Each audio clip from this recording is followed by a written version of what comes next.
Era uma noite tão escura que até as estrelas pareciam ter se escondido. O vento cortava como lâminas. Eu estava ali, sozinho, com um livro antigo nas mãos trêmulas, um homem comum, perdido entre dívidas, remorsos e uma fé que já não aquecia, uma fé que se tornara apenas um hábito, uma casca vazia.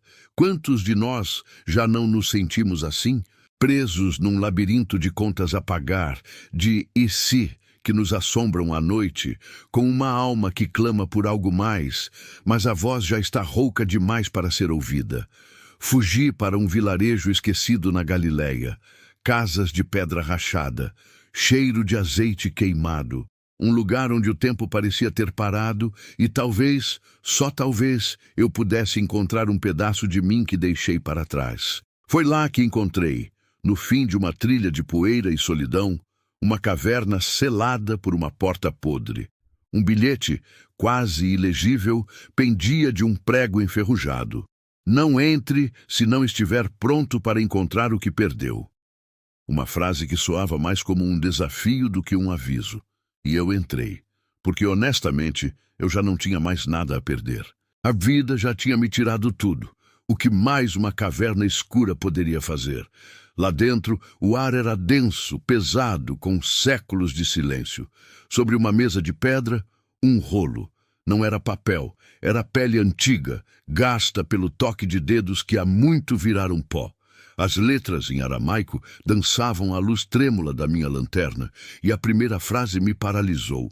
Começava assim: Eu, Yohanan, o discípulo que Jesus amava, escrevo o que ninguém ousou contar. Meu coração disparou.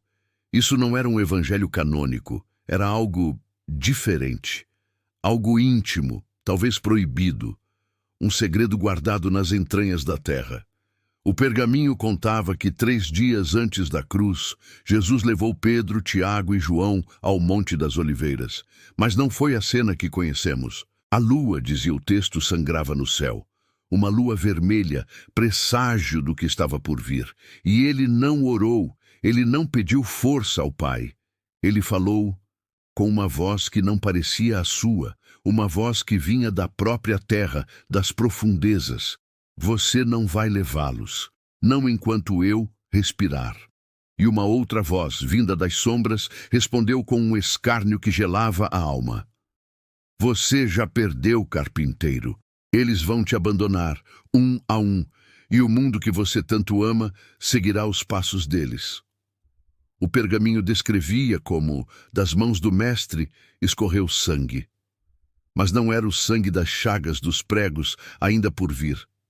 Era um sangue que brotava da própria pele, um suor de agonia, o sangue da alma. Em cada gota que caía na terra seca, João viu, em visões aterrorizantes, o futuro. Viu a traição de Judas, não como um ato isolado, mas como um eco que se repetiria por milênios. Viu a negação de Pedro, o medo paralisante nos olhos do seu amigo mais forte. Viu a dúvida de Tomé, a necessidade de tocar para crer que se tornaria a desculpa de tantos. E então, ele nos viu, viu a mim e viu você.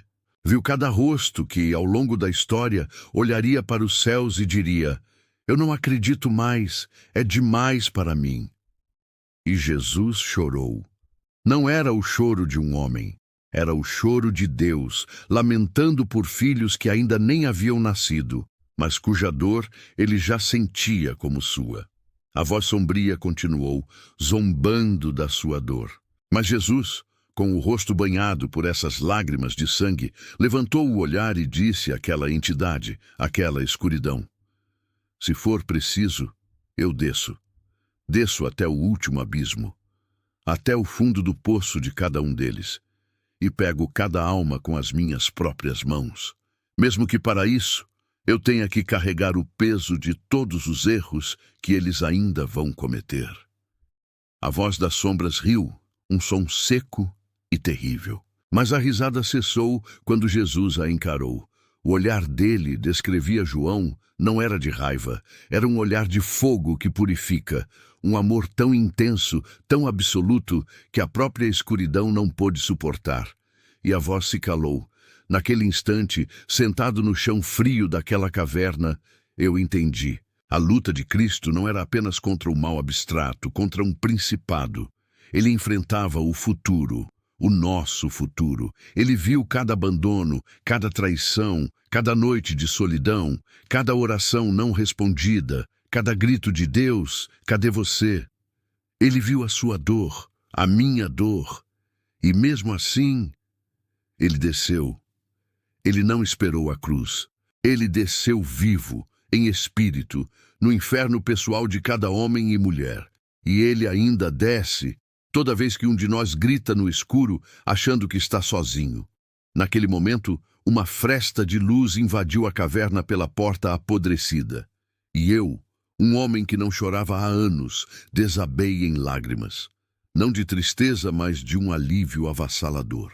Porque o maior mistério do cristianismo não é a ressurreição, não é que ele subiu aos céus. O maior e mais íntimo mistério é que ele desceu e continua descendo, agora mesmo, no seu fundo do poço, na sua dor mais secreta, naquela vergonha que você não conta para ninguém. Ele não está esperando você subir, ele já está aí, ele já desceu ao seu encontro. Se isso te tocou de alguma forma, se você sentiu um arrepio ou um aperto no peito, não é coincidência, é porque ele já desceu até você e ele está aí, no seu abismo, esperando ser encontrado. Comente, eu senti, ou, se tiver coragem, conte um pouco da sua descida. E inscreva-se neste canal se você estiver pronto para descer com ele, para encontrar a luz no lugar mais escuro. Obrigado por assistir.